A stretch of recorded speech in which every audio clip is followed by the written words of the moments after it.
Halo sahabat, berjumpa kembali dengan saya Elo di program Perspektif hari ini. Semoga Anda dalam keadaan yang sehat dan berbahagia. Hari ini kita akan membahas tentang satu topik, yaitu berani melepaskan kenyamanan. Kenyamanan seperti apa dan untuk apa kita melepaskan kenyamanan itu? Kita akan mendapatkan jawabannya hari ini bersama Bapak Pendeta Freddy Makitan yang sudah hadir di studio bersama kita. Apa kabar Pak Freddy? Ya, baik-baik Mbak Elo. Puji Tuhan, Ya, terima kasih Tuhan. Sudah hadir kembali. Kita sudah kurang lebih beberapa waktu kita boleh ada di sini kembali. Dan hari ini kita akan berbincang tentang satu topik yang semua orang menginginkannya. Saya menginginkannya, Pak Freddy juga pasti menginginkannya, yaitu tentang kenyamanan. Tetapi hari ini kita tidak belajar bagaimana mendapatkan kenyamanan, Pak. Tetapi kita akan berbincang tentang berani melepaskan kenyamanan. Wah, ini kan hal yang sudah nyaman, kenapa harus dilepas? Padahal mencarinya kan susah ya, Pak ya. Kenapa nggak bisa diganti aja, gitu mendapatkan aja. Yang mendapatkan kenyamanan gitu ya. Nah, apa yang akan kita pelajari hari ini, nanti kita akan belajar dari Pak Freddy. Dan dasar firman Tuhan yang menjadi topik perbincangan kita hari ini yaitu dari Matius 19 ayat 16 sampai 29, Pak. Di situ tentang satu perjumpaan seorang pemuda dengan Tuhan Yesus setelah Tuhan Yesus selesai mengajar, dan di situ pemuda ini menanyakan apa sih yang harus dilakukan untuk mendapatkan kehidupan yang kekal. Dan secara singkat Tuhan Yesus menjelaskan, yaitu tinggalkan semua yang kamu miliki dan ikutlah aku. Dan pemuda yang kaya ini yang punya segalanya, segala kenyamanan dari sisi materi maupun mungkin hal-hal yang lain yang nanti mungkin Pak Freddy juga bisa menjelaskan siapakah latar belakang pemuda kaya ini yang akhirnya pergi dengan sedih karena dia tidak bisa melepaskan semua itu. Nah, dari cerita ini sebelum saya nanti bertanya kepada Pak Freddy, saya teringat satu kesaksian yang mungkin sahabat Perspektif hari ini juga belum tahu semua nih latar belakang Pak Freddy sampai di titik ini melayani Tuhan sampai saat ini itu seperti apa kesaksiannya. Nah, saya teringat Pak Freddy harus meninggalkan dalam tanda kutip kenyamanan juga pada saat itu dan mengambil keputusan untuk melayani Tuhan di Batu secara khusus, tempat ini di kota Batu, untuk mulai mengawali segala sesuatu yang berhubungan dengan pelayanan sampai hari ini. Nah, mungkin Pak Freddy bisa berbagi sedikit dulu dengan kita nih, dengan sahabat PHI Perspektif hari ini, kisah ini bagaimana Pak Freddy bisa meninggalkan, melepaskan semua kenyamanan yang dimiliki sampai tercipta satu lagu yang mungkin juga ada yang tahu dan dinyanyikan oleh banyak umat Kristen, yaitu tentang isinya itu di situ cuplikannya sedikit nih Pak. Terindah dalam hidup telah aku lepaskan, termanis dalamku telah kutinggalkan, ya kalau tidak salah seperti itu. Nah, itu bagaimana sih Pak kisah singkatnya ini? Oke.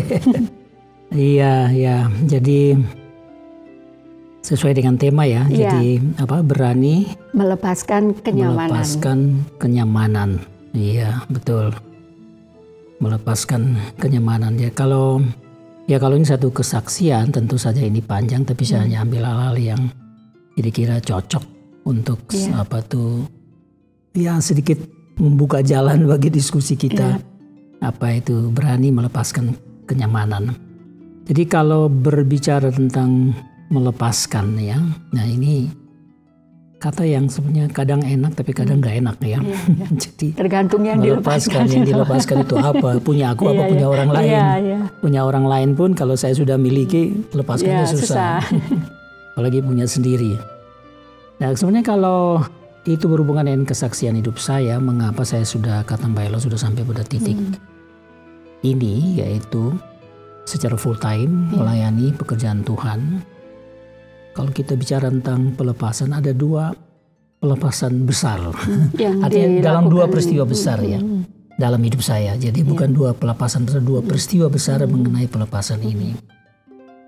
yang pertama ya, ini hubungannya dengan mengapa saya sampai pada titik ini ya. Jadi artinya kok saya menjadi seorang hamba Tuhan yang senang melayani. Pelepasan yang pertama itu adalah satu pelepasan tentang hidup lama yang menyenangkan. Jadi itu contohnya itu. Nah, jadi gini, saya kan orang Kristen dari nenek moyang, dari sononya semua Kristen. Sudah turun temurun lah Pak ya. Turun temurun Kristen. Jadi ya semua suasana segalanya dikuasai oleh budaya hidup orang Kristen ya, dengan cara hidup orang Kristen sebagaimana yang diajarkan oleh Alkitab. Tetapi saya memang namanya orang Kristen karena keluarga Kristen dan juga semua diharuskan ya, itu sekolah minggu, katekesasi dan semuanya itu harus ke gereja dan seterusnya itu. Tetapi hidup saya sebenarnya tidak sesuai dengan Alkitab. Saya tidak pernah punya Alkitab itu. Tidak pernah waktu selama hidup baru punya Alkitab setelah perubahan ini.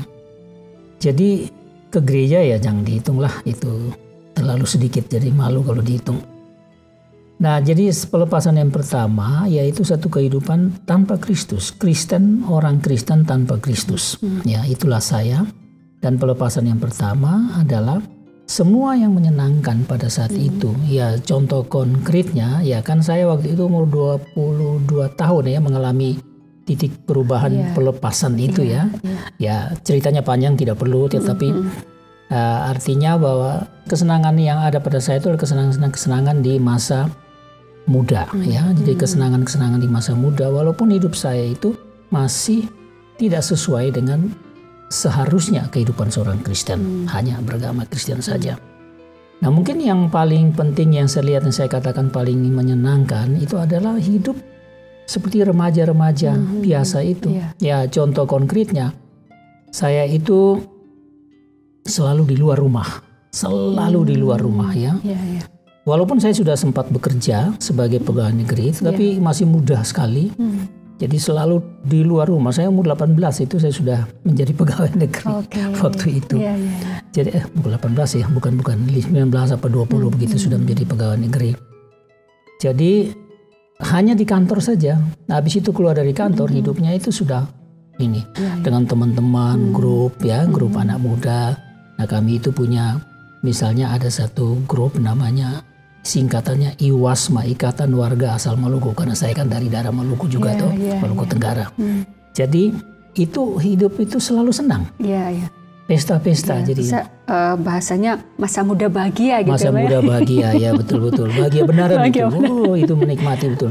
Jadi misalnya pesta-pesta itu ulang tahun satu orang saja kita sudah dengan musik, berdansa-dansa, minum. Untunglah saya bukan seorang peminum itu saja. Jadi senang begitu sampai tengah malam baru pulang. Lalu kalau tidak ya duduk kongko-kongko di apa namanya jagongan bersama teman-teman itu, nongkrong di mana saja, di trotoar atau di perempatan jalan, di mana di lampu yang terang. Atau kemana-mana saja, kemana-mana saja itu tidak selalu dengan sepeda motor. Tidak ada yang melarang gitu, karena anak muda, apalagi udah punya gaji kan, sudah punya gaji walaupun masih kecil, tapi ya gajinya habisin untuk itu aja. Nah itu yang paling akhir yang saya punya ya. Kalau kesenangan yang lain yang terlalu banyak lah sudah. Ini yang katakan ini yang paling menyenangkan. Juga menyenangkan dalam arti ya namanya anak muda ya. Ada pacar walaupun cuma begitu-begitu aja, bukan mau menikah atau apa, cuma begitu kadang-kadang boncengan sama pacar. Nah, itu kan menyenangkan semua.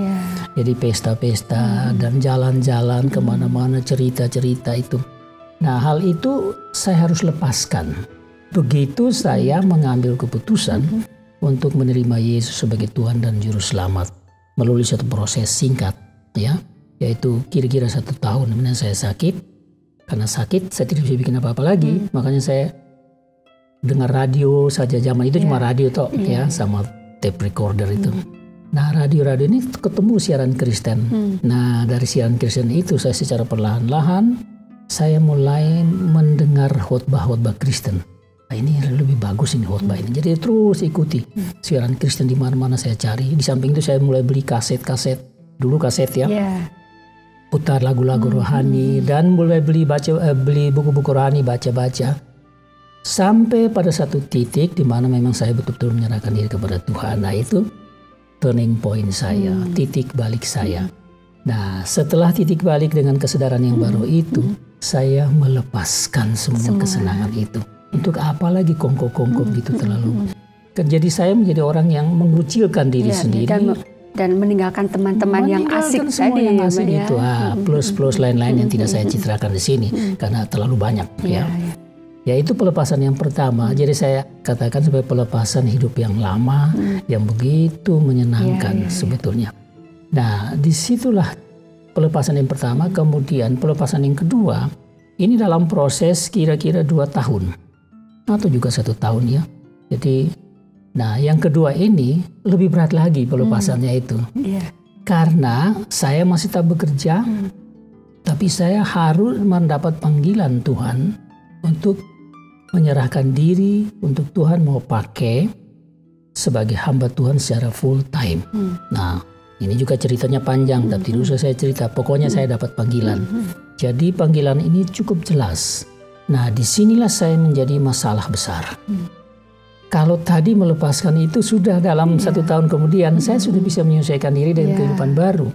Bahkan saya sudah belajar begitu rupa. Saya sudah ngajarin orang. Saya kumpul anak-anak muda, kira-kira ada 70 orang. Saya ngajarin mereka tiap minggu. Saya baca, ajar. Belum sekolah teologi. Nah, saya karang lagu, lalu kita menyanyi, bikin lagu kor, lagu paduan suara. Saya karang, kita nyanyi, tampil di gereja dengan gitar, dengan apa-apa selama 1 tahun itu. Tetapi kan itu kan bersamaan dengan saya bekerja, dan kesenangan-kesenangan yang lain masih ada, kecuali yang sembarang-sembarang anak muda itu. Tapi sekarang itu pun akan dilepaskan. Semua harus diminta untuk dilepaskan. Nah, jadi pelepasan yang kedua ini menyangkut beberapa hal yang sangat sulit sebenarnya.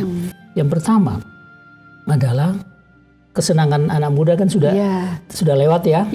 Ini yang pertama dari pelepasan yang kedua ini adalah pekerjaan saya. Kan saya sudah pegawai negeri loh. Hubungannya sama masa depan. Kemudian tentang hidup setiap hari, bagaimana pegawai negeri loh. Betul. Sekarang orang bilang ASN ya. Ya, itu kan sudah terjamin sebenarnya. Sudah terjamin sampai pensiun, semua sudah terjamin. Aman lah, bisa dikatakan aman. Gitu ya, tiap bulan terima gaji ya. Ya, bekerja tiap hari tapi tiap bulan terima gaji. Apalagi kalau ada kerjakan proyek-proyek kan akan ada tambah rezeki tambahan lagi ya. Karena saya bekerja di bidang keuangan ya. Jadi sebagai sekarang kita sebut sebagai akuntansi ya. Jadi saya seorang yang teliti, jadi sejak itu karena saya dari Sekolah Menengah Ekonomi Atas. Yang SMEA sekarang namanya. SMK ya Pak ya? Mungkin kalau sekarang Sekolah Menengah SMEA dulu. Sekolah Menengah Ekonomi Atas, jurusannya sudah ada dan jurusannya pembukuan. Istilah dulu, kalau istilah sekarang akuntansi. Nah, jadi saya punya nilai yang bagus dan itu membuat saya gampang juga diterima. Dan saya bekerja dengan penuh ketelitian dan penuh tanggung jawab dan sebagainya, sehingga saya itu sangat sayang di situ. Jadi banyak juga proyek saya kerjakan gitu, pembukuannya dan semuanya dapat tambah uang. Jadi pekerjaan semacam ini, jaminan hari tua dan segalanya sudah ada di tangan. Sangat menjanjikan gitu ya. Orang lain masuk pegawai ini kan susah cari. Betul. Nah, saya kok sudah ada, malah saya dan harus dilepaskan. Itu yang pertama. Yang kedua, ya memang masih ada juga lingkungan baru, lingkungan pemuda. Lingkungan pemuda yang baru ini bukan yang kongko-kongko semacam itu ini lagi. Yang lebih rohani lah. Bukan memang rohani. Dibina oleh seorang hamba Tuhan, jadi kita merasa bahagia dan di sudah sana. Nyaman juga nyaman karena terus diisi oleh firman Tuhan, diskusi-diskusi dan sebagainya. Apalagi saya suka dengan hobi musik, jadi kita vokal grup itu sudah berkeliling di mana-mana. Jadi pelayanannya sudah begitu bagus ya di dalam lingkungan ini dengan satu situasi yang baru. Nah, sekarang ini kan harus ditinggalkan. Nah, saya tidak rela sebenarnya. Situ terus ada lagi yaitu ibu saya. Ibu saya ini kan kami saat itu di rumah yang kecil dan sangat sederhana itu. Tinggal kami 4 orang. 3 orang bersaudara laki-laki semua. Kakak saya dan adik saya. Kami bedanya cuma 2 tahun saja kira-kira begitu. Ayah kandung ya, ini sudah meninggal. Ayah angkat semua juga sudah meninggal. Nah, tinggal ibu kandung ini. Jadi dia ini kan mengurus kami dalam segala hal. Kami kan anak-anak muda semua, jadi kemana-mana ya. Tapi kan harus diurus, pakaian harus dicuci dan segala macam. Nah, ibu ini kan menerima penghasilannya dari apa yang kami berikan. Nah, di samping dia juga bidan kampung, tapi dapatnya sedikit-sedikit, dia tidak dapat gaji atau apa. Jadi kalau ada yang melahirkan baru, nah itu baru dapat amplop, ya kayak gitu-gitu aja. Nah, ini kan harus ditinggalkan. Padahal ada satu perasaan senang untuk bisa memberi atau dan menyenangkan orang tua. Sekarang harus ditinggal. Padahal orang tua kandung saya ini, ibu kandung saya ini baru sekitar 6 atau 7 tahun bertemu. Sekitar 6 tahun bertemu. Nah, ini kan melepaskan ini tidak gampang. Kemudian apalagi yang mau dilepaskan? Nah, ini juga saya, terus terang itu waktu itu kan saya sudah berumur 23 tahun ya. Nah, dalam proses untuk mengikuti panggilan Tuhan ini, ya saya punya seorang pacar ya. Walaupun kita belum punya rencana untuk menikah, belum. Kita masih menikmati sebagaimana biasa, tapi sepertinya sudah sedikit settled lah begitu. Tidak kayak sebelum-sebelumnya sudah agak serius. Sudah orang dewasa lah. Tidak kayak dulu ya. Senang senang-senang begitu, habis itu berhenti begitu-begitu. Kalau ini sudah agak sedikit dewasa. Nah, ini juga harus dilepaskan. Nah, proses melepaskan semua ini tidak begitu gampang. Misalnya pertama soal semua dapat tantangan. Semuanya dapat tantangan. Kalau dari pekerjaan saya, direktur saya itu dia kepala dinas peternakan provinsi NTT di Kupang. Nah, jadi saya pegawai provinsi ya waktu itu. Dia tidak mau sama sekali. Dan dia seorang yang rohani. Dia memberikan nasihat yang bagus sekali misalnya. Dia katakan bahwa kamu memang melayani, saya senang, bagus itu. Kamu jarang dapat anak muda seperti kamu. Tapi kan bisa melayani seperti sekarang. Tidak harus meninggalkan semua. Gitu. Karena ini pekerjaan. Tidak masuk akal juga keputusan itu. Tidak masuk akal, betul. Tapi dia bilang, kalau kamu kerja, kamu bisa membiayai pelayanan. Siapa yang larang kamu melayani? Dan itu betul ya Pak ya. Dan bukan sesuatu yang itu yang membuat makin sulit melepaskan. Benar juga ya. Jadi semua ini diuji. Lalu orang tua itu tadi, seperti yang saya katakan itu. Pasti tidak rela anaknya harus pergi. Tidak ada satupun yang rela, tapi tidak ada satupun yang menghambat. Artinya menantang, karena mereka melihat takut juga. Karena ini berbicara tentang Tuhan kan. Mereka juga tidak berani juga melarang. Tapi kentara sekali bahwa mereka sebenarnya tidak rela. Saudara-saudara saya semua tidak rela. Ya, ibu saya. Tapi mereka seperti nyerah aja begitu. Mau bagaimana, tapi jelas bahwa mereka tidak rela. Kalau pacar saya, ya mau apalah begitu, tidak usah diceritakan ya pasti tidak ada yang senang. Saya pun juga sulit, dia apalagi lebih sulit.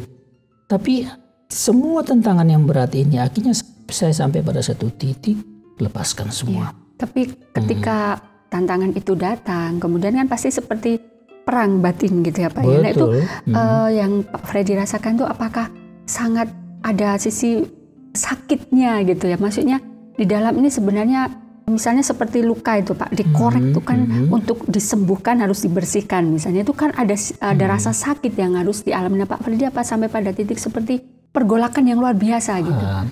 Pergolakan luar biasa tapi tidak seperti sebuah luka, melainkan sesuatu yang ada, katakanlah melepaskan yang saya cintai ya, tetapi bukan karena terluka. Tapi karena satu keharusan. Jadi beda tidak dengan sedih, dengan ini sedih lain gitu ya Pak ya? Iya, kalau mau bilang sedih ya dan sebenarnya tidak. Ada sedih. Tetapi begini, peperangan antara tidak mau dan mau. Begitu. Tidak mau lepaskan dan juga tidak mau lepaskan. Dan juga akal ini juga berperan begitu kuat. Kalau melepaskan tidak masuk akal, tapi kalau tidak lepaskan lebih masuk akal. Jadi peperangan batin dan peperangan dalam arti mindset ini diobok-obok ya, mana yang benar. Jadi memang tarik-menarik itu. Tapi memang saya juga merasa nanti bagaimana itu lebih baru. Karena bagaimana? Jalan di depan bisa dikatakan belum jelas sama sekali. Tidak jelas, kabur sama sekali. Gitu Tidak ya. ada yang sponsor kan. Tanpa sponsor itu, hanya dengan keberanian kecuali iman saja. ini nanti ada yang jamin hidupmu seperti ini, itu mungkin lebih mudah. Iya, gitu jadi ya, ya itu siapa yang menjamin hidup saya, itulah yang menjadi satu ini. Jadi lebih bukan kesedihan tapi ketakutan. Ketakutan akan apa, bagaimana hidup saya ya. Kalau ibu saya masih yakin kan ada kakak saya dan adik saya semua sudah bekerja. Akan dekat gitu ya. Tapi yang menakutkan saya itu adalah jaminan hidup saya ke depan siapa dan siapa yang membiayai saya. Nah itu ada ketakutan yang besar. Kalau pacar saya ada proses sehingga memang sudah bukan renggang tapi kita sudah jarang ketemu. Seperti dia tidak berdaya lagi, saya pun juga tidak berdaya lagi. Lebih mudah mungkin lebih mudah mengambil keputusan. Ya karena tidak ada keterikatan apa-apa kecuali kami sudah bertunangan, tukar cincin, barangkali dari situ ada kesulitan. Tapi ini kan belum sampai di situ. Jadi saya kalau alasan itu kan semua alasan Tuhan. Jadi orang juga tidak berani, termasuk pacar saya juga tidak berani berdialog lagi. Ini atau melarang atau marah atau bagaimana gitu. Saya juga begitu toh. Mau berani berdialog bagaimana lagi karena saya tahu ini Tuhan yang jelas yang panggil saya. Jadi sebenarnya semacam itu. Nah waktu berangkat, waktu harus meninggalkan itu baru sedih. Merasa sedih karena itu harus semua benar-benar tinggalkan. Bisa kan menyeberang lautan ke negeri yang baru yang tidak tahu aku akan seperti apa. Bagaimana gitu, termasuk teman-teman itu mereka membujuk saya dengan segala cara. Mereka datang terus seperti orang yang sakit yang dikunjungi begitu. Dan akhirnya Pak Freddy memang mengambil keputusan untuk meninggalkan, melepaskan semuanya. Dan yang itu paling terasa pada waktu pesawat yang saya naik itu mulai lepas landas dan saya melihat kota Kupang. Itu ada satu perasaan yang sukar dilukiskan. Saya ini mau buang diri kemana? Manusiawi saya lebih dominan pada saat itu. Seakan-akan dia mengaburkan semua keyakinan iman. Karena mau balik tidak bisa lagi. Digambarkan seperti film sebenarnya Pak ya. Bagaimana saya bisa membayangkan Bapak di dalam pesawat itu harus melihat ini, saya duduk di jendela dan ini mempertaruhkan nasib gitu ya. Mau buka jendela buang diri kembali ke Kupang gitu atau bagaimana? Jadi memang pergolakan yang luar biasa. Nah itu perasaan kalau Bayar tanya sedihnya di situ. Sedihnya di situ. Sedih di samping tidak tahu nasib saya akan kemana. Pemikiran manusiawi saya lebih dominan pada saat itu. Sampai saya waktu landing juga ada satu perasaan saya akan bagaimana. Tapi herannya pada saat begitu justru keyakinan itu semakin kuat. Seakan Tuhan semakin nampak. Kalau tadinya dalam imajinasi, sekarang seakan-akan Tuhan Yesus itu ada benar-benar bersama saya. Ketika sudah sendiri, karena sudah tidak berdaya lagi. Mau apa lagi nih? Satu-satunya memang ya udah aku pasrahkan sama Tuhan. Jadi kadang-kadang kalau sudah benar-benar tidak berdaya, Tuhan lebih jelas ya. Mungkin itu yang diperlukan kadang-kadang Pak dalam hidup. Mungkin itu diperlukan dalam hidup ini ya. Kalau senang-senang Tuhan gak jelas. Betul, gak jelas dan susah. Tapi ketika benar-benar sudah hilang semua, tidak ada, ya baru memang oh Tuhan ada ini. Iya, betul-betul kalau saya tuliskan itu, wah. Jadi saya melukiskan semua perasaan-perasaan dan itu. Dan ini seperti itu tadi ya, membayangkan kalau di dalam Alkitab pemuda yang kaya raya, di sini Pak Freddy pun kala itu pemuda yang punya sebenarnya punya masa depan sebenarnya sebagai ASN gitu ya. Kemudian punya keluarga, punya teman pelayanan yang sudah mantap begitu bisa dikatakan, tapi harus juga meninggalkan semuanya. Tetapi Pak Freddy tidak meninggalkan Tuhan, tapi justru datang walaupun dengan perasaan takut, perasaan sedih, mengikut Tuhan gitu. Nah, mungkin itu yang sahabat perspektif hari ini juga bisa melihat dan mendengar gitu ya, seperti apa perjalanan Pak Freddy dalam rangka mengikut Tuhan dan melayani Tuhan secara full time, melepaskan semuanya. Saya melepaskan dan datang itu untuk sekolah teologi, menyerahkan untuk itu maksudnya. Jadi kesaksian yang sungguh luar biasa yang juga sahabat perspektif hari ini bisa tahu bagaimana perjalanan Pak Freddy untuk melepaskan semua kenyamanan saat itu dan mengambil keputusan untuk melayani Tuhan. Gitu ya. Nah, kalau dari topik kita hari ini tentang kenyamanan, tadi Pak Freddy sudah beberapa kenyamanan yang dimiliki, baik pekerjaan, keluarga yang sangat berat untuk ditinggalkan, teman-teman dan pelayanan di tempat asal kala itu yang sudah mantap juga, itu kan sesuatu yang berat. Nah, kenyamanan ini kan berarti ada berbagai macam bentuk ya Pak ya, selain materi yang dimiliki ataupun tadi pekerjaan, jabatan, mungkin ada kenyamanan lain apa Pak yang bisa membuat orang semacam terikat untuk akhirnya sulit melepaskan kenyamanan tersebut? Ya, kalau secara umum ya, ini lepas dari masalah-masalah materi tadi ya. Kalau secara umum dan juga yang saya alami tentunya, sebenarnya apa yang aku cintai, ya. Jadi ini bukan lagi soal harus satu materi atau dalam bentuk apa, atau yang bisa dilihat gitu ya. Apa yang aku cintai, apa yang memuaskan batinku, ya. Pada dasarnya ya, kalau saya mau simpulkan dalam diri saya, dan saya juga yakin bahwa ini hal-hal sama saja, hal yang ada pada diri orang, yaitu apa yang saya cintai, apa yang memuaskan saya, ya, apa yang secara psikologis menyegarkan saya, ya, yang juga memberi satu harapan di depan, ya, ini semua masih abstrak tentunya ya, yang saya cintai, yang memuaskan saya, dan yang menyediakan ada satu harapan di depan untuk kehidupan saya. Tapi dampaknya nanti adalah berhubungan dengan kehidupan saya secara jasmani, ya, kehidupan manusiawi saya. Nah, kalau ini diambil, ditarik, maka saya akan merasa kehilangan segala-galanya, sekalipun secara materi mungkin ada orang memberikan, ada yang menawarkan sesuatu, masih ada. Tapi saya sudah sebetulnya yang saya cintai, yang saya rasa sangat memuaskan, beri, itulah istilah kenyamanan, rasa aman, rasa puas, dan rasa bahagia, dan seterusnya. Itu, kalau itu masih ada, ya, masih terikat, nah itu yang akan menyulitkan saya untuk melepaskan. Seperti saya gambarkan tadi, setelah di atas pesawat, ya, melihat kembali ke bawah, semua itu baru merasa diri ini sudah sendirian. Benar-benar sendirian. Sendirian dan tidak punya apa-apa. Ya, ini juga sama dengan saya ingat pada waktu saya operasi usus. Ya. Ada satu saat, beberapa waktu itu disiapkan, setelah semua disiapkan, masih ditunggu saya disuntikan sesuatu yang memberikan ketenangan atau apa ya, saya tidak tahu. Ada satu perasaan yang sangat tidak enak. Mau batalkan operasi, maaf saya tidak mau jadi operasi lagi. Perasaan seperti ada satu hukum yang menahan, tidak boleh. Harus tetap operasi. Tapi mau operasi kok rasa takut, rasa tidak enak, rasa begini. Dari perasaan-perasaan semacam itu tuh muncul. Jadi artinya bahwa bagaimana hal yang kita cintai, hal yang memuaskan kita, hal yang menyegarkan kita dan membagikan kita itu bagian terakhir, dimensi yang lebih dalam yang mau dilepaskan. Nah, ini yang menurut saya dan sesuai dengan pengalaman saya itu sangat berat. Sulit. Ya. Nah, kita sudah terikat di situ.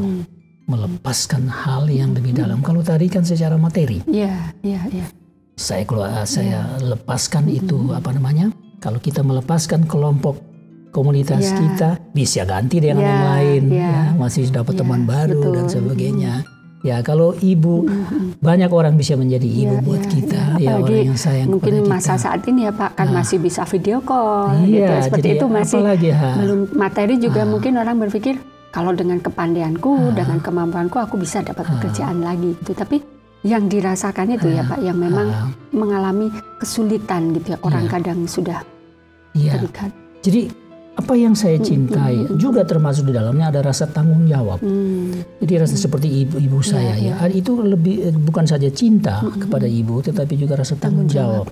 Berhubungan dengan bakti kepada orang tua ya Pak. Nah, baru kita rasakan pada waktu kita sudah melangkah. Atau pada saat kita mau melangkah seperti saya tadi baru mulai terbang itu. Nah, di situ ini yang paling sulit. Mau kembali atau bagaimana? Dan apakah kesulitan untuk melepaskan kenyamanan itu juga hal tentang penilaian orang lain kepada kita, komentar orang lain kepada kita, itu membuat kita juga lebih sulit lagi? Contohnya misalnya seperti Pak Freddy harus meninggalkan ibu. padahal ada tanggung jawab. Nah itu kan kadang orang, ini anak tidak tahu diri, anak tidak berbakti. Kenapa dia tahu ibunya mungkin sendiri, mungkin posisi sendiri dan tidak berdaya, kok dia tinggalkan demi pelayanan. Nah itu komentar-komentar itu kadang membuat orang juga sulit. Jadi pengaruh dari luar itu bisa ya Pak? Ya, bisa. Ya, kalau pengalaman saya, seperti cerita saya, itu memang ada banyak. Ya, ada. Tidak ada seorang pun yang membela bisa saya. Bisa jadi kan dihujat gitu loh Pak. Iya, dianggap saya itu sudah nggak beres cara berpikir. Gitu ya. Jadi itu juga menyakitkan sebenarnya. Jadi itu juga bisa menahan kita kembali, menarik jadi kita selain kembali. Kita sendiri yang kehilangan rasa tidak enak tuh, faktor dari komentar orang lain, penilaian orang itu semakin menambah lagi gitu ya Pak ya. Itu ada, tetapi saya harus katakan kalau dalam pengalaman saya itu tidak lebih kuat dari apa yang komitmen saya sendiri yang seakan-akan saya mau ganti lagi, balik lagi kepada semula. Ya, kalau tadi sudah komit mau berangkat, ya mau menyerahkan diri, sekarang seperti komitmen itu diganggu gitu loh. Nah, kadang-kadang ini lebih berat sehingga orang bisa mengambil satu keputusan terbalik lagi. Tidak jadi begitu. Nah, kalau secara psikologi sepertinya itu, ya. Apalagi kayak itu sudah bisa masuk ke dimensi yang lebih dalam lagi. Misalnya orang sampai kepada satu titik, Tuhan rupanya selama ini saya salah.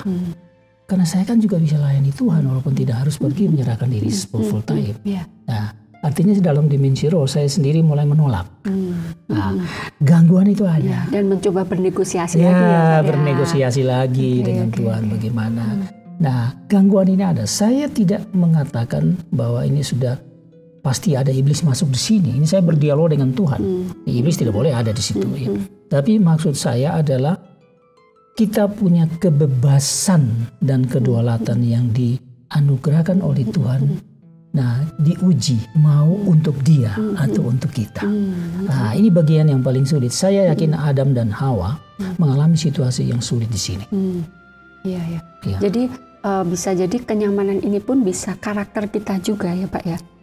Atau karakter bisa, tapi cara berpikir kita, kebenaran yang kita miliki secara pribadi ya, kita punya kebenaran sendiri ya, pertimbangan yang rasional sebenarnya itu yang sudah terpola sejak sebelumnya terpola, itu harus diubah itu. Jadi melepaskan hal-hal begitu itulah yang paling sulit sebenarnya. Kalau saya dibilang kasih duit, ya barangkali masih lebih mudah. Kalau saya punya uang berapa dan saya harus kasih semua itu untuk mengorbankan untuk kebaikan orang lain, mungkin lebih mudah. Tapi kalau saya sudah mencintai duit itu, nah ini kan cinta saya yang mau diambil. Yang diambil adalah hal yang sebenarnya tidak boleh diambil. Dan ini bisa jadi berbicara tentang harga diri juga ya Pak ya. Apa saja Mbak Elo. Jadi harga diri kita juga bisa. Kadang itu yang buat sulit. Contohnya seperti misalnya nih Pak, kalau mungkin saya ada keluar sedikit konteksnya, mungkin dalam sebuah hubungan pernikahan gitu.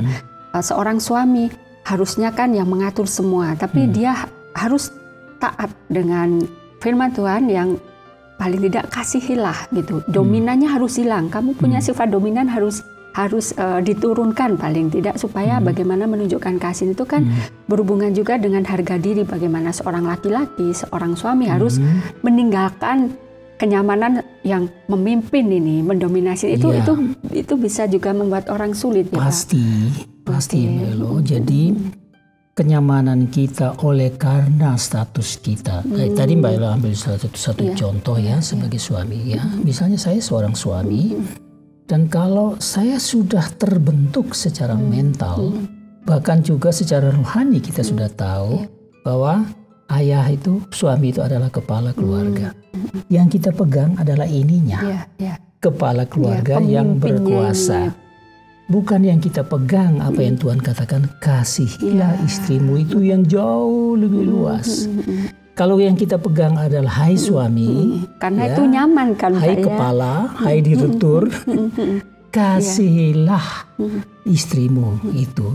Kalau yang kita pegang itu juga ya kasih, maka kita akan bisa bernegosiasi dengan diri kita sendiri. Untuk melepaskan kenyamanan yang di backup oleh karakter, di backup oleh egoisme, itu semua itu bisa kita ini lagi. Oh, apa artinya kasih? Kalau saya dominan berarti saya menguasai penuh dia. Lalu di mana haknya? Dan saya sudah nyaman dengan status nyaman ini, dengan status gitu. dan itu. Ya itu benar. Atau sebaliknya juga istri, sama saja. Jadi aku ini penolong, aku ini sejajar dengan kamu, inilah ajaran, ajaran agamaku. Ya, lah, kamu kok bisa seenaknya saja. Makanya semua pihak itu ada di dalam segala hal, di mana kalau apa yang sudah merupakan milik kita, ya, yang kita rasa itu tidak boleh diambil orang, dan kita pertahankan diri, pertahankan menggenggam itu, tidak mau melepaskan. Nah itulah yang menjadi persoalan, di mana ya kita diuji di situ. Padahal melepaskan tidak berarti hilang. Jadi orang karena berpikir melepaskan berarti kita kehilangan yang dilepaskan, padahal tidak. Ya, mengapa kita merasa kehilangan? Karena itu kenyamanan itu tadi yang kita anggap itu nilai tertinggi. Dan satu-satunya gitu Pak ya. Dan jadi setiap orang bisa berbeda-beda itu tadi. Ada yang kalau materi oke, saya kehilangan enggak masalah gitu, tapi jabatan oh no gitu ya, harga diri ini. Ada yang oke, jabatan tidak masalah, tapi uang aku dari kecil susah ini aku dapat kekayaan ini, nggak bisa gitu. Jadi memang tiap orang berbeda sesuai itu tadi ya Pak, apa yang dia rasa. Jadi bagi saya itu apapun itu yang kita mencintai itu, yang kita merasa bahwa itu milikku, bukanmu. Jadi atau milik Tuhan, bahkan kita merasa ini milikku. Nah ini yang harus dilepaskan. Nah ini kita merasa bahwa kalau lepas ini kita pun mengalami banyak kerugian.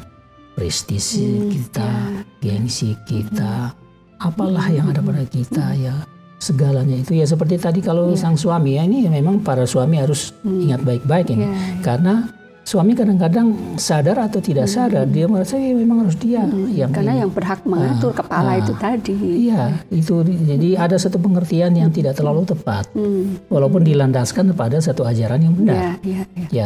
Jadi ya saya pikir itu Mbak Elo, jadi kita bentuknya bisa bermacam-macam ya. Yang seakan-akan tidak bisa dilihat pun, tetapi itu merupakan kenyamanan yang membuat kita susah dan maunya bernegosiasi terus dengan Tuhan untuk melakukan kebenaran. Untuk melakukan apa yang kita sebenarnya untuk mempertahankan kenyamanan, sebenarnya mempertahankan apa yang paling saya cintai, yang paling memuaskan saya, yang saya rasa milik saya. Dan dalam kondisi aman.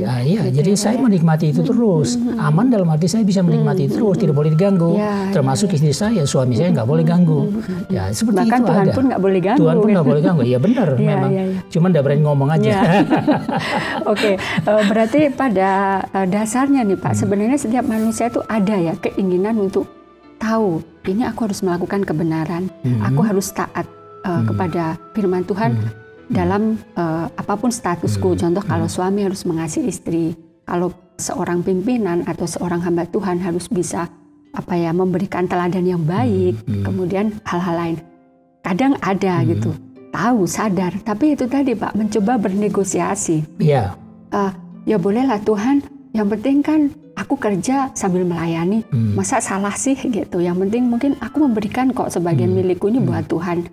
Masa masih nggak boleh? Misalnya suami aku dominan tapi aku tanggung jawab Tuhan. Istriku semua tercukupi, tidak susah. Nah seperti itu masih bernegosiasi. Jadi sebenarnya kesadaran apa sih Pak yang harus kita miliki? Pemahaman apa yang harus kita punya? Seperti contohnya Pak Freddy tadi, akhirnya sanggup. Dan sampai pada titik ini terbukti Tuhan tidak meninggalkan dan tidak membuat Bapak tidak jelas hidupnya gitu ya. Itu apa Pak? Kesadaran apa? Supaya kita mau untuk melepaskan yang kita cintai tadi, yang membuat kita aman, yang sudah kepegang tadi, untuk kita mau taat, mau melakukan kebenaran yang Tuhan mau dalam hidup kita. Ya, kalau pertanyaan yang tadi, apa yang menghalangi kita yang membuat kita itu sulit untuk melepaskan. Nah ini apa yang bisa menjadi bantuan bagi kita supaya kita bisa melepaskan. Betul. Karena itu satu keharusan atau memang tidak ada jalan lain, itu harus dilepaskan. Nah saya pikir ada beberapa hal, tapi saya pikir menurut saya sih yang pertama itu misalnya nilai. Jadi kita perlu menyadari atau kita harus paham dan kita harus sadar bahwa kita ini harus punya nilai. Jadi nilai-nilai itu menjadi tonggak ya, menjadi pedoman di dalam hidup kita. Jadi misalnya di mana nilai itu ada yang kita bisa kenal ya. Nilai ini kan bertumbuh dari keluarga ya. Sejak kita mulai lahir, pendidikan yang kita terima, pembinaan yang kita terima dari keluarga kita ya secara tidak langsung atau secara langsung sudah membentuk satu nilai. Nilai itu apa? Nilai adalah apa yang benar atau paling benar dalam pengertian kita pada saat itu, dalam peristiwa itu misalnya, dalam situasi itu. Lalu apa yang paling baik, yang baik atau yang terbaik ya. Lalu apa yang penting ya atau yang terpenting. Lalu apa yang berguna dan paling berguna baik untuk saya maupun untuk orang lain ya. Jadi ini sebenarnya bergabung menjadi satu ya, akan menjadi satu pegangan ya yang harus saya pertahankan. Kalau ini yang benar, ini yang baik, ini yang berguna, ini yang penting, maka dalam situasi apapun saya harus mempertahankan itu. Itu nilai. Saya menganut nilai-nilai. Nah, nilai ini datang dari mana? Dari didikan orang tua, dari sekolah minggu, dari sekolah guru-guru kita, dari komunitas kita, dari Alkitab sebagai orang Kristen, dari pimpinan-pimpinan gereja, gembala-gembala kita dan seterusnya, dari pengajaran-pengajaran dari dalam gereja ini, disadari atau tidak sadari secara perlahan-lahan terproses ya, terbentuklah nilai itu yang kita pegang. Nah, apakah setiap orang memiliki sadar akan dan mengerti akan nilainya sendiri? Apakah setiap orang sadar akan nilai itu dia ada atau tidak? Jangan-jangan dia sebenarnya berjalan tanpa nilai. Padahal ada sebenarnya. Tidak mungkin tidak ada. Nah, apa yang menyebabkan perbedaan itu, Pak? Nah, ini pertanyaan yang bagus ya. Kita semakin hari semakin maju keluar dari hutan, sekarang pergi ke yang lebih luas ya. Apa yang menyebabkan perbedaan orang itu tahu sadar nilainya, ada yang punya tapi nggak tahu. Ada satu hal yang pertama yang saya harusnya katakan lebih dahulu, bahwa kita tidak bisa menyangkali apa yang disebut kehidupan secara jasmania. Siapa yang bisa menyangkal? Baik lo butuh makan nggak? Saya butuh makan, butuh pakaian yang bisa ganti-ganti nggak? Butuh rumah nggak? Kecil atau besar itu soal lain ya. Dan butuh satu hal yang misalnya saya ingin memuaskan hobi saya misalnya ya. Apa yang saya senang, masak-masak kayak apa-apa. Sekali-sekali makan di restoran kayak, atau apa, mau pergi piknik di mana, ya tur ke luar negeri atau apa ya. Ini kan ada sebenarnya, tapi karena ada keterbatasan yang membuat kita belum nyampe. Kita belum nyampe ke sana. Tapi apakah kita bisa menyangkal akan kebutuhan-kebutuhan jasmani kita? Nah, kebutuhan jasmania kita ini juga dia selalu mengikuti atau dia selalu menggoda. Sehingga kita menaikkan standar hidup. Dulu saya bisa hidup tanpa kendaraan. Setelah saya punya sepeda motor, saya sudah nggak bisa lagi hidup tanpa sepeda motor. Begitu saya bisa membeli mobil, saya nggak bisa lagi hidup tanpa mobil. Dan seterusnya. Sampai akhirnya kalau saya bisa punya pesawat pribadi, saya akan beli pesawat pribadi dan saya tidak bisa lagi hidup tanpa pesawat pribadi. Jadi gaya hidup, ya, gaya hidup ini kan ditopang, digoda terus untuk naik. Kalau kita mampu untuk memperoleh semua itu, mungkin kita punya usaha yang berhasil, gaji yang tinggi dan sebagainya, kita mempunyai itu, maka kebutuhan jasmania ini standarnya menjadi naik, terus menerus naik. Makin naik, dia makin membuat kita tidak berdaya. Untuk hal-hal yang lebih rohani. Sehingga akan sulit bagi seperti orang muda pemimpin itu tadi. Karena standar hidupnya sudah begitu tinggi, termasuk kehormatan yang dia miliki, jabatan yang dia miliki. Untuk menurunkan dan hilang sama sekali ini sulit. Jadi kalau Mbak Elo tanya apa yang membuat nilai-nilai itu menjadi kabur? Nilai-nilai itu karena kehidupan jasmani. Maka firman Tuhan selalu katakan, hiduplah, cukupkanlah dirimu dengan apa yang ada. Ini yang nggak disukai, termasuk oleh saya sebagai seorang pendeta. Bisa saja saya melawan itu. Cukupkan bagaimana? Cukupkan pada saat saya sudah mobil, jangan beli tambah mobil lagi, cukup satu. Setiap orang punya standar cukupnya gitu ya, itu. Pak, ya. Jadi karena menuruti. Jadi nilai-nilai itu akan menjadi kabur, termasuk hal berbuat dosa. Bayangkan kalau kita sudah didesak oleh kebutuhan gaya hidup semacam itu, tapi untuk mencapai sesuatu, untuk mempertahankan standar hidup yang sudah saya miliki, saya harus melakukan satu, termasuk untuk korupsi. Ya, walaupun tahu sebenarnya nilai itu ini saya salah. akan korupsi. Kalau saya pandai, saya bisa juga mencari ayat-ayat yang bisa membela pembenaran. Jadi kalau nilai itu tidak jelas, kalau nilai itu tidak dipegang, yang terjadi adalah semacam itu, hal-hal semacam ini yang terjadi sebenarnya. Ya, jadi itu yang membedakan, ada orang yang jelas dia memegang dan tahu betul, sadar akan nilai itu, ada yang kabur karena dikalahkan oleh hal-hal yang bersifat jasmani. Makanya nilai itu harus kita pertahankan dan terus-menerus kita pertahankan supaya kita bisa mengontrol diri. Nah, itu bagaimana Pak mempertahankannya? Kan tadi orang kan butuh jaminan gitu ya. Seperti Pak Freddy, tidak ada yang menjamin ketika turun pesawat ini nasibku seperti apa. Tetapi Pak Freddy tetap pada pegang nilai itu untuk datang. Nah, ini bagaimana Pak? Ya, sekarang saya ke yang ketiga. Nah, yang ketiga, tadi kan nilai yang kedua ya. Tadi soal kehidupan jasmani, nilai yang kedua. Kemudian yang harus kita pertahankan nilai kehidupan jasmani, harus kita tahu batasnya. Ya. Kalau bagaimana kita bisa tahu batasnya? Karena kita pegang nilai. Ya. Wah, nilai ini ada. Kadang-kadang kita sadar ada dan kita bilang, saya kok ganti-ganti baju terus tiap bulan beberapa, nanti para lingkungan saya tidak begitu, nanti orang bilang apa ya? Ada satu nilai sudah yang mengingatkan, jaga kamu ada di lingkungan yang bagaimana, lebih baik uang itu dipakai untuk apa? Kan cukupkan diri. Nah, kalau nilai ini kita terus membiarkan dia berbicara, jadi dihidupi terus ya Pak ya. Itu harus dipelihara memang. Kalau tidak ya hilang juga nilai itu, malah kita sendiri yang menghilangkan ya. Jadi, nah sekarang yang ketiga adalah saya pakai istilah panggilan.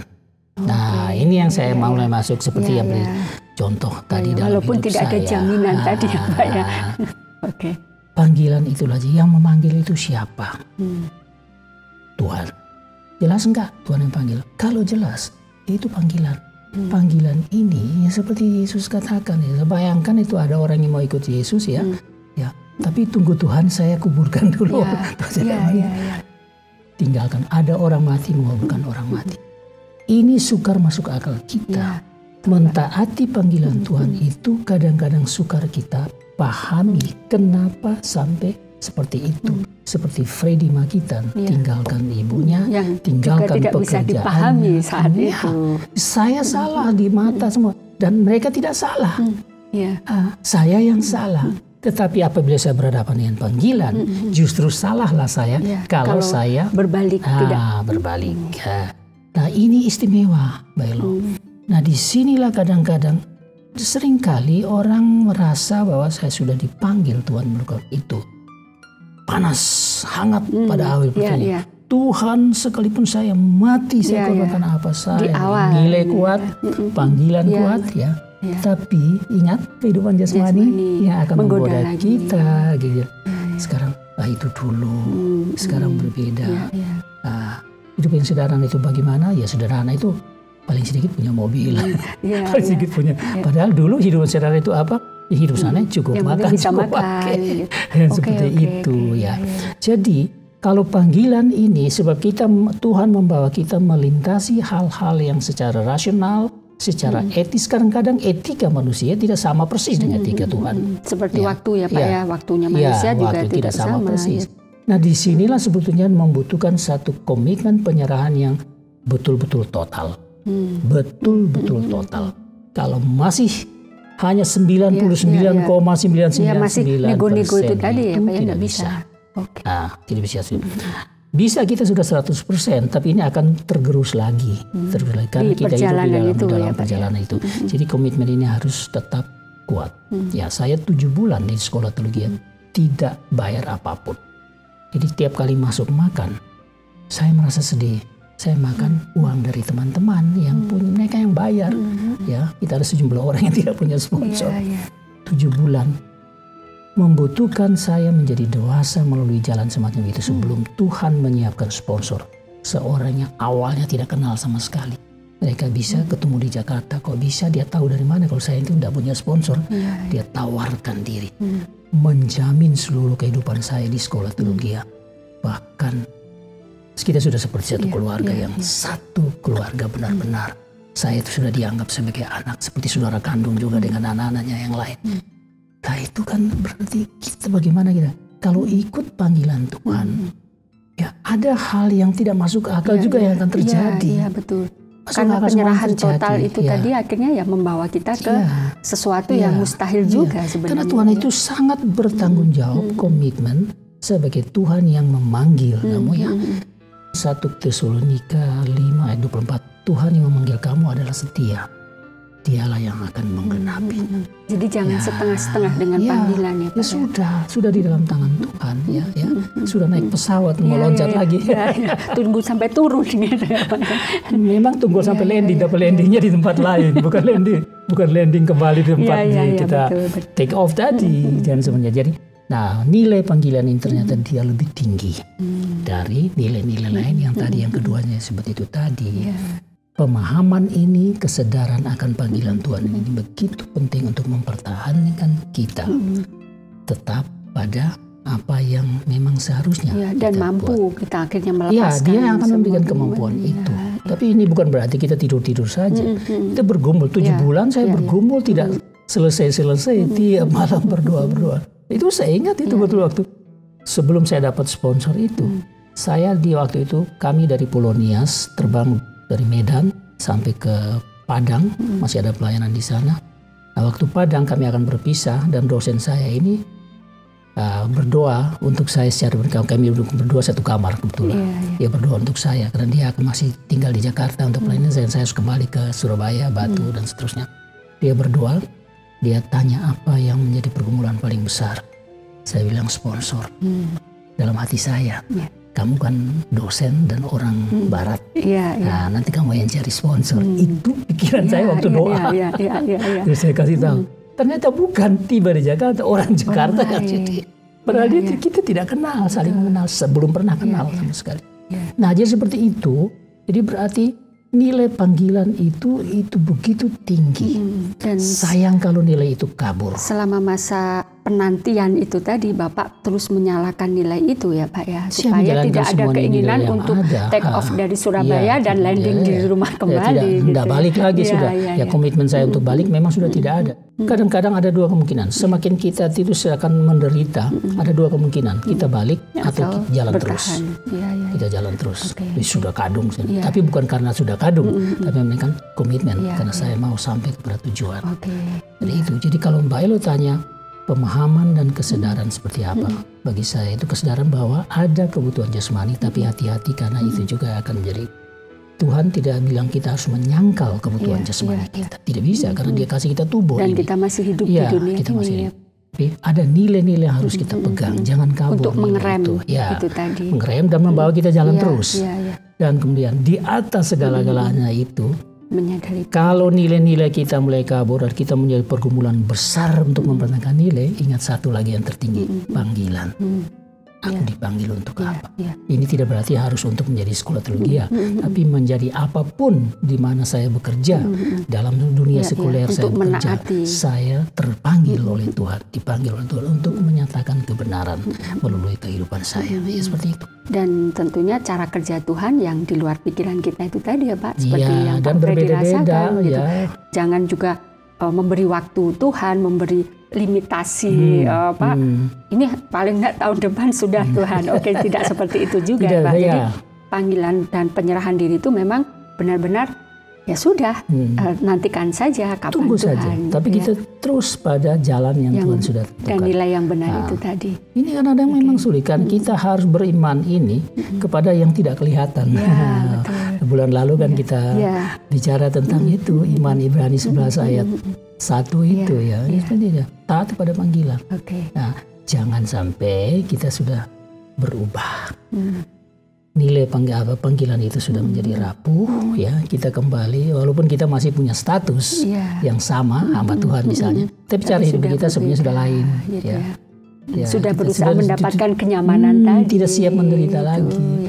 Akhirnya juga nilai-nilai yang tadi itu juga mulai rontok satu persatu. Akhirnya full hidup menurut selera jasmani manusiawi kita. Luar biasa sekali Pak. Ingat Tuhan Yesus katakan apa? Apabila aku datang kembali, apakah masih ada iman di bumi ini? Saya takut itu. Iya, betul. Jadi memang satu hal yang secara manusia tidak mudah kita lakukan ya Pak, melepaskan kenyamanan, melepaskan apa yang kita cintai. Tetapi ketika kita mau taat dan mau menyerahkan diri atas panggilan Tuhan dan melakukan kebenarannya, juga bukan hal yang mustahil untuk kita mendapatkan kenyamanan yang versinya Tuhan. Iya. Ya, Pak, jadi kita harus bersedia melepaskan kenyamanan manusiawi kita supaya kenyamanan dalam Tuhan itu mendapat tempat. Ya. Dan itu kalau kita sudah merasakannya itu jauh lebih nyaman ya. Dia juga akan kasih kita makan juga tetap gitu ya. Oke. Terima kasih Pak Freddy, luar biasa sekali hari ini yang pastinya sangat memberkati sahabat perspektif hari ini untuk kita mau belajar melepaskan kenyamanan yang kita miliki. Sekali lagi terima kasih Pak Freddy dan terima kasih sahabat perspektif hari ini yang sudah setia bersama kita, dan kiranya apa yang kita perbincangkan hari ini memberkati Anda. Kita mau belajar bersama-sama untuk melepaskan kenyamanan yang kita miliki secara manusia maupun secara duniawi untuk kita menyambut dan menerima kenyamanan yang dari Tuhan. Satu hal kita taat dan mau setia kepada Tuhan. Saya Elo, mohon undur diri dan mohon pamit bersama Bapak Freddy Makitan, dan kita akan berjumpa kembali di episode yang lain dengan topik yang berbeda. Sehat selalu dan selamat beraktivitas hari ini. Tuhan Yesus memberkati.